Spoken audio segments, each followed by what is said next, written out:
স্বাগতিক পাকিস্তান ও নিউজিল্যান্ডের ম্যাচ দিয়ে আইসিসি চ্যাম্পিয়ন্স ট্রফির নবম আসরের পর্দা উঠলেও এই গ্রুপে ভারতের বিপক্ষে ম্যাচ দিয়ে বৃহস্পতিবার শুরু হচ্ছে বাংলাদেশের মিশন। দুবাই আন্তর্জাতিক স্টেডিয়ামে ম্যাচ শুরু হবে বাংলাদেশ সময় বিকেল ৩টায়। আসরের সব দলকে হারানোর সক্ষমতা রয়েছে টাইগারদের, জানিয়েছেন অধিনায়ক নাজমুল শান্ত। বাংলাদেশ ভারত ম্যাচের উত্তেজনা পাশ কাটিয়ে মাঠে রোহিত কোহলিদের বিপক্ষে নিজেদের পরিকল্পনা কাজে লাগাতে চায় বাংলাদেশ। বিস্তারিত আদিল আহমেদ শানের রিপোর্টে। বাংলাদেশ ভারত ক্রিকেট লড়াই মানেই এক উত্তেজনার নাম। আইসিসি চ্যাম্পিয়ন্স ট্রফির এই গ্রুপে এই ম্যাচ দিয়েই মিশন শুরু হচ্ছে দু দলের। সম্প্রতি ফর্ম বিবেচনায় দুর্দান্ত রোহিত কোহলিদের ভারত। ইনজুরির কারণে জাসপ্রীত বুমরা না থাকলেও সেটাকে অ্যাডভান্টেজ হিসেবে নিচ্ছে না টিম বাংলাদেশ। তবে সব দলকে হারানোর সক্ষমতা আছে টাইগারদের, জানিয়েছেন অধিনায়ক শান্ত। উইকেট যেরকম থাকবে ওই অনুযায়ী খেলা।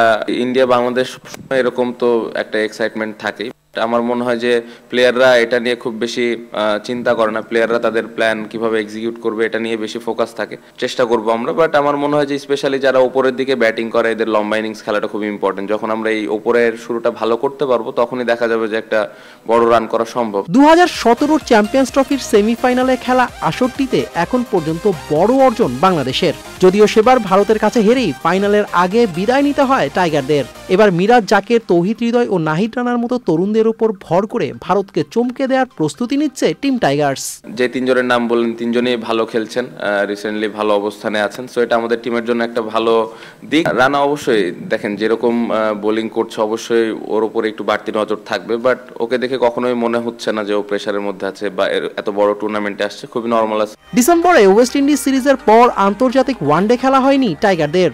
চ্যাম্পিয়ন্স ট্রফির প্রস্তুতি ম্যাচেও পাকিস্তান শাহিনসের বিপক্ষে ব্যাটারদের পারফরমেন্স ছিল হতাশাজনক। এরপরও বাংলাদেশ দলকে শুভকামনা জানিয়েছেন টাইগারদের সাবেক অধিনায়ক মাশরাফি বিন মুর্তজা। আদিল আহমেদ শান, চ্যানেল আই।